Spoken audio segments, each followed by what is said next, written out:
I had a opportunity to have a debate or a discussion with a taxi driver not that long ago, a young taxi driver, and he said, I'm not going to bother to vote. Why would you bother?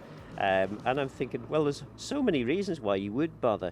You would bother because if you don't vote and the wrong sorts of people get in, your life could be changed quite dramatically. You've got to remember you are able to influence, and particularly in the Isle of Man where votes can be won and lost, as I know to my cost, with a fairly small number of votes.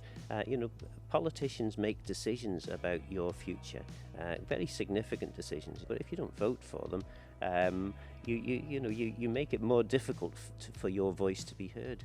And we just want to make it clear that, Phil, you're not electioneering at this point. We are observing from the outside this time. Been there, done that, got the T-shirt. No, I'm definitely not standing for the House of Keys.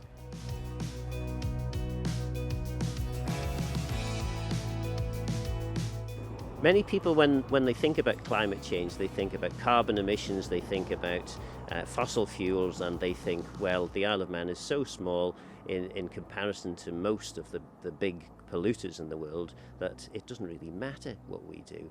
But actually, things like this do matter. These sea defences that were produced in Castletown really do matter for the people who live just along the way there, who, whenever there was a big tide forecast, particularly when there was a storm and the river was in full spate, were concerned that they were going to face flooding incidents. Of course, we have the same situation in Laxey, where there was a significant flooding event there too. These flooding events are likely to happen more and more frequently, according to all the scientists who've studied climate change. There's at least 120 flood areas on the island which need works undertaken on them. Hundreds of millions of pounds need to be spent ensuring that our communities are as safe as we can possibly make them from the worst effects of climate change. I'm a big supporter of the heritage that we have on the island, but I know that some people don't have much of an interest in heritage. I suppose they could reasonably point to a fairly extensive price tag for maintaining and looking after the heritage that we have. It's good to attract tourists to the island, but it also says something about the Isle of Man too. I think it doesn't do to underestimate how important it is when dignitaries come to the island and see the fantastic heritage that we have. Actually, the Isle of Man has a separate history. It is a separate place. It's a separate country, and people can't just go imposing laws and rules and regulations on us because they think we've floated off from the northwest of England.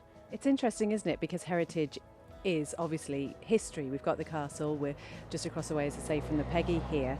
Modern day heritage, I just wonder, what will we look back to this time and think that's worth keeping? Well, yes, it's a very interesting question. And of course, one person's heritage is another person's scrap. The old brewery in Castletown, gone now.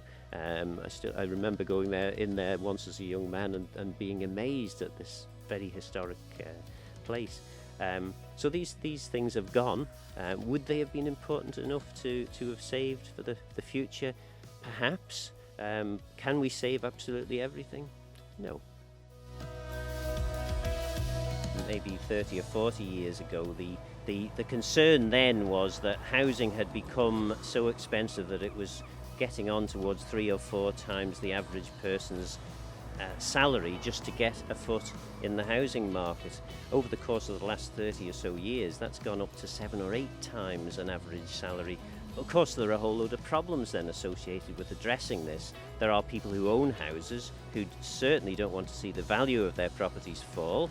You have the issue of investors investing in property, so people, first-time buyers, can't actually compete in the market because the investors are going to make more money out of that than anything else.